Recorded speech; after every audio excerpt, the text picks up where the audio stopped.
자, 그리고 저희가 이렇게 전해드리는 투자 정보는 여러분들께 도움을 드리기 위한 참고 자료입니다. 투자 여부에 대한 결정은 여러분 각자의 판단으로 하셔야 한다는 점 다시 한번 알려드리겠습니다. 자, 이어서는 오늘 유튜브에 댓글 달아주신 분들 중에서 저희가 1차로 스피드 상담을 도와드리겠습니다.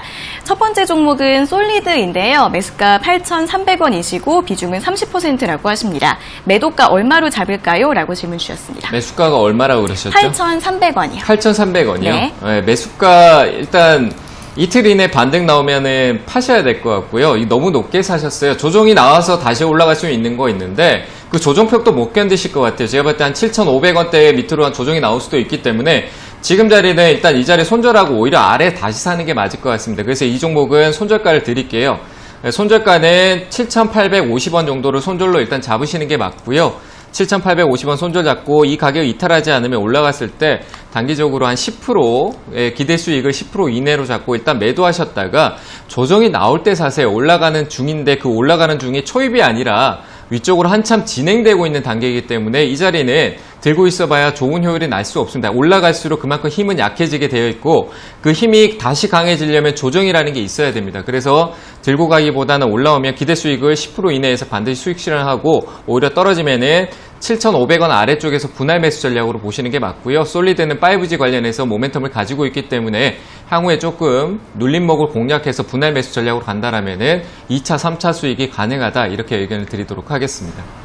네, 현재 매수가가 좀 높으시기 때문에 반등이 나오면 매도하신 다음에 다시 대응하시는 게 좋을 것 같다라는 의견 드렸습니다.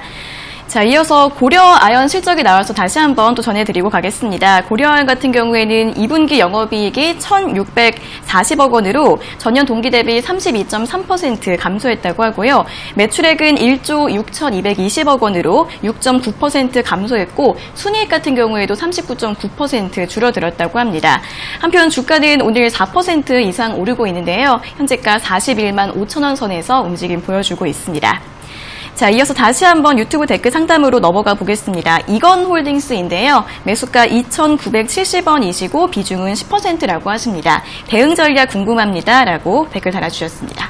네, 매수가가 얼마나 그러셨죠? 네, 2,970원이요. 2,970원이요? 네. 네. 매수가가 조금 어중간하게 좀 역시 높네요. 뭐 역시 예타면제나 그리고 뭐 인테리어 관련해서 최근에 조금 그 관련주도 회사들이 많이 주가가 올라오긴 했는데 이 흐름 자체에서 한번 좀 조정이 나왔다 갈 것 같아요. 그래서 기술적 반등이 나오긴 하겠지만 역시 매수가 부근일 것 같고요. 떨어진다라면 추가 매수는 가능하지만 시간이 굉장히 오래 걸릴 겁니다. 그래서 저는 반등 시 일단 꼭 매도하시는 게 좋을 것 같고요. 그 반등 시 매도 가격은 2,900원대 2,900원대 부근에서 매도하셨다가 아래쪽으로 다시 내려오면 이 종목은 제가 봤을 때 한 2,300원 아래쪽에서 공략을 해서 좀 천천히 가야 되는 종목이다라고 판단되니까요. 지금 꼭 반등 나올 때 매도하셨다가 시간적으로 좀 기다렸다가 재매수하는 관점으로 보였으면 좋겠습니다. 네, 반등 나오면 2,900원대에서 매도하시고요. 2,300원 아래에서 다시 공략하시라는 전략 전해드렸습니다. 자, 다음 종목은 덕산 네오룩스입니다. 매수가 35,900원이시고 비중 10%이신데요.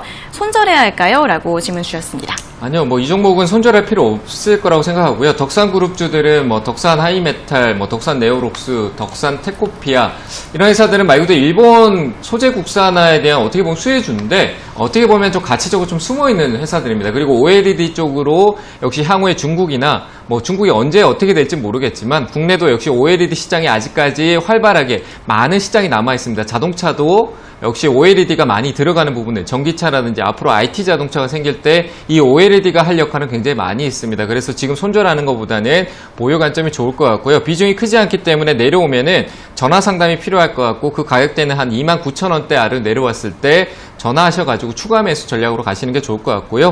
안 떨어지고 올라갈 경우에는 역시 신고가가 갈 수 있다고 판단되니까 4만원 부근에서 위쪽으로 올라갈 때마다 분할 매도 전략으로 보셨으면 좋겠습니다. 네, 손절하지 마시고요. 29,000원대 아래로 내려오면 전화 주셔서 추가 매수 여부 들어보시고 내려가지 않는다면 목표가는 4만원 이상부터 분할 매도하시면 될 것 같습니다. 자, 이어서 다음 종목은 SSR입니다. 매수가는 6,340원이시고 비중이 25%이신데요. 어떻게 대응할까요? 라고 질문 주셨습니다. 네, 올라오면은, 자, 이것도 한번 급등이 나올 수 있을 것 같아서 매수과 매도를 의견을 드리기 좀 애매한데, 한 번은 슈팅이 나올 것 같네요. 뭔가 약간 이 회사는 조금 단발성이긴 하지만 그래도 이슈를 타고 한번 크게 올라올 수 있으니까 올라오면 꼭 매도하시길 바라고요. 그 목표가는 조금 낮게 잡아드려서 한 7,400원 정도 보면 될 것 같은데 한번 튀면은 제가 봤을 때 상한가로 올라갔다 그 다음날 고점 만들고 떨어지는 과거 2020년 초기 때 흐름 때 이 흐름과 비슷한 흐름이 한 번 더 나올 수 있을 것 같습니다. 지금은 매도할 필요는 없지만 반등이 올라오면은 7,000원 초반대 부분에서 매도하는 전략으로 보였으면 좋겠습니다. 네, 반등 나오면 7,000원 초반대에서 매도하시면 될 것 같습니다. 자, 다음 종목은 위닉스입니다. 위닉스는 28,050원에 매수하셨고 비중이 20%이신데 진단 부탁드립니다라고 질문 주셨습니다. 네, 뭐 이 종목도 일단 팔 필요는 없을 것 같고요. 좀 들고 가시면 좋을 것 같고 역시 여름 수혜주다라는 개념인데 지금 장마 때문에 뭐 덥습니다. 솔직히 비가 오는데도 덥다라고 느껴지고 올해 유난히 덥기 때문에 여름 수혜주들 공기청이 그 다음이 끝나면 또 미세먼지가 올 것이고 여름 수혜주들은 좀 보유하셨다가 그 특혜를 조금 누리시는 게 맞다고 판단되고요. 이 종목은 올라오면 한 25,700원대 부분대 왔었을 때 대응해주는 전략을 보시고 지금은 보유 관점으로 보시는 게 좋을 것 같습니다. 네, 여름 수혜주 조금 더 보유해 보시면 될 것 같습니다. 자, 이어서 다음 종목은 후성입니다. 후성은 8,265원에 매수하셨고 비중이 10%이신데 목표가 9,500원까지 갈 수 있을까요? 라고 질문 주셨습니다. 네, 갈 수 있을 것 같고요. 이 시간은 좀 걸리겠지만 후성이라는 경우 굉장히 탄탄하고 뭐 일본 불매 관련주라고 판단하고 있지만 그 흐름은 이제 끝났고요. 앞으로 기대해야 될 게 역시 미국 대선에 바이든과 트럼프의 대결에서 바이든 쪽에 좀 초점을 맞춰본다면 역시 바이든은 역시 환경에 대한 신경을 굉장히 많이 쓰는 쪽이 있습니다. 그래서 탄소 배출권이 또 한 번 이슈를 받을 수 있을 것 같은데 후성이 탄소 배출권 관련주로서 역시 역할을 할 수 있다라고 판단되고 하고 있는 사업 자체도 이 그룹 자체 전체가 활발하게 역시 아직까지 이익 구조를 가져가고 있다. 단기 수익 최근에 분기 실적은 좋지 않지만 향후에 역시 하고 있는 사업 자체 그리고 불화수소에 대한 연구와 개발을 계속 꾸준하게 하고 있고 역시 전환점을 찾을 수 있다라고 판단되기 때문에 보유 관점 보시고 목표가는 9,500원이라고 하는데 9,000원 위로 올라왔을 때 좀 대응 관점을 가져가는 게 좋을 것 같습니다. 자, 첫 번째 종목은 휴메딕스입니다. 매수가 3만 원이시고 비중이 10%이신데 손절해야 할까요? 라고 질문 주셨습니다.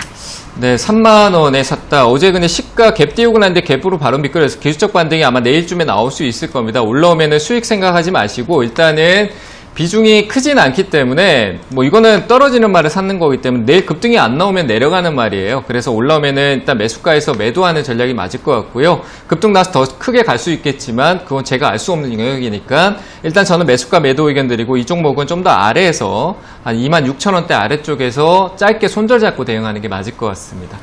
네, 올라오면 매수가에서 매도하시고 또 낮은 가격에서 공략해 보시라는 전략 전해드렸습니다. 자, 다음 종목은 대봉 LS입니다. 매수가 11,450원이시고 비중은 25%이신데요. 매도 시점 궁금합니다. 라고 질문 주셨습니다. 네, 역시 원료 때문에 얘는 올라오는 것 같은데 약간 화장품주다 개별적인 좀 다른 느낌이다. 개별적으로 좀 보는 게 맞을 것 같고요.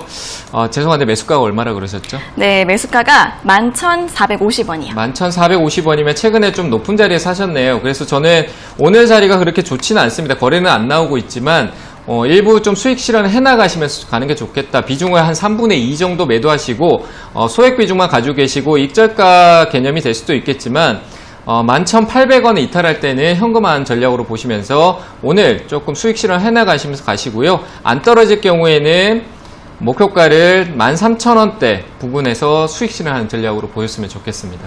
네, 11,800원 이탈 시 현금화 그리고 반대로는 목표가 13,000원 잡아드렸습니다. 자, 다음 종목은 미래에셋 대우입니다. 매수가가 9,100원이시고 비중이 40%이신데 비중을 줄여야 할까요? 라고 질문 주셨습니다. 아니요, 조금 더 참고 기다리시고요. 누군가요? 네. 워렌 버핏도 증권주를 많이 담고 있으니까 우리가 좀 더 기다려봐도 될 것 같습니다. 증권주 역시 워낙 많이 내려와 있고 증권주 하반기 때 역시 경기 부양책이나 다양한 얘기도 있지만 역시 저는 내려가더라도 다시 올라올 수 있다고 판단되고요. 특히 미래에셋 대우 같은 경우는 투자에 대한 부분들도 많이 있기 때문에 리스크도 있지만 긍정적인 요인이 또 많습니다. 그래서 저는 보유하는 게 좋을 것 같고요. 팔기보다는 보유하셨다가 한 8,900원짜리 오면은 문자 말고요. 전화 한번 주셨으면 좋겠습니다. 8,900원입니다. 그때 전화 상담 꼭 받아보시길 바랍니다. 네, 보유하셨다가 8,900원까지 오면 전화로 상담 요청해 주시면 좋을 것 같습니다. 자, 오늘은 이렇게 미래에 쓸 때요까지 상담 여기에서 모두 마무리해 보도록 하겠습니다. 오늘 상담받지 못하신 분들은 실망하지 마시고 내일 다시 한번 연락 주시면 되겠습니다. 전문가님 오늘 상담도 친절하게 해주시고 사랑합니다도 2번이나 해주셔서 네. 많은 분들이 좋아해 주셨습니다. 네. 친절한 상담 감사합니다. 네, 감사합니다. 네, 저희가 이렇게 전해드리는 투자 정보는 여러분들께 도움을 드리기 위한 참고 자료입니다. 투자 여부에 대한 결정은 여러분 각자의 판단으로 하셔야 한다는 점 다시 한번 알려드리겠습니다.